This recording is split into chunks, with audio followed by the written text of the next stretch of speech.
Let me just say one thing before starting this video. This game is not as scary as it is intense. What I consider scary is the very uneasiness of the player knowing something bad is going to happen. You feel like you are taking your last breath of air. You feel like you are going to collapse if anything scares you. This game lacks those type of features within the first 5 minutes of gameplay. Now, I'm not saying that's a bad thing. In the case with this game, it's a great thing. This game doesn't need to be scary, it's meant to be intense. And Andriy Vinchla, sorry if I mispronounced your name, nailed this.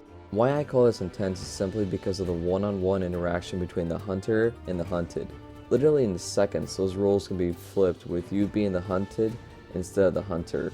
And that intensity can give the player attention of always being on their tippy toes, and a hunter versus hunter game like this works in its favor. Now that I got that out of the way, let's talk about Witch Hunt. 1, 2, 3. Like I mentioned before, this is basically a hunter versus hunter game.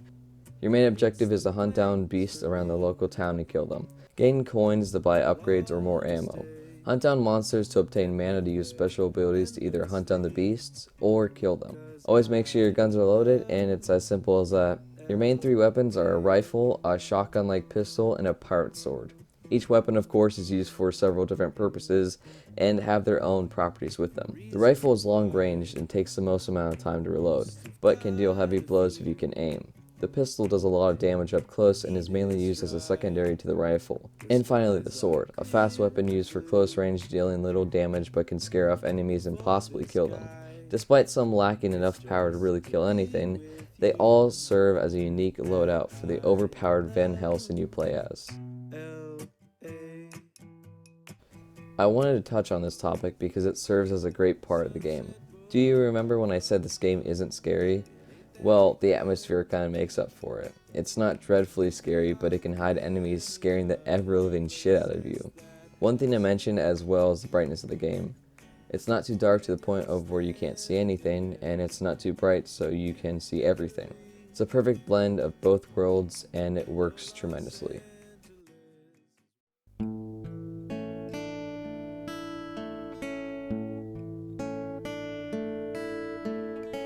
The map is pretty huge, which is great and terrible at the same time. It's great because you can go on for hours exploring every little hinge of the map, finding Easter eggs, loot, cabins, and caves. However, it is equally as bad once you think to yourself that the beast you're hunting could be across the map. But I will say, I loved exploring this map. You can go on end without finding anything but dead trees and graves, but once you find something special, it's worth walking past the bleak emptiness of death.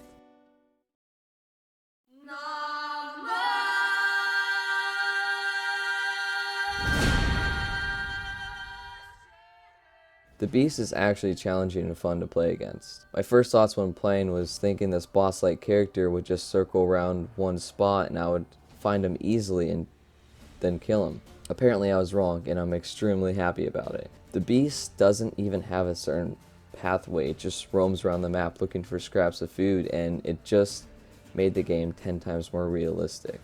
It made me feel like I was a part of this world, not that the world was revolving around me.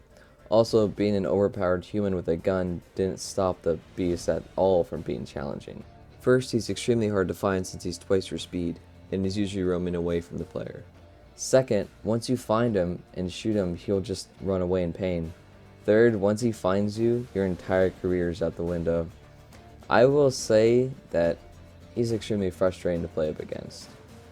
But when you finally find him for the last time, when you finally put a bullet in him for the last time, and when you finally kill him, it feels rewarding.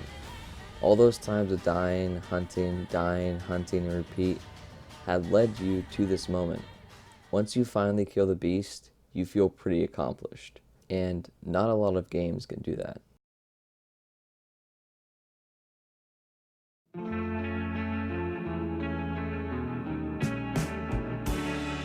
Anyway, I'm going to wrap up this video. This game is extremely fun, and of course, if you have the chance, I definitely recommend it for you. It's a cheap game with a worthwhile experience. Go check out Andriy Vinchla. Of course, I'm fucking up the name. I'm sorry, man, but please go support him for making this intensifying game. Hopefully, you guys have a great rest of your day, and I'll see you guys in the next video.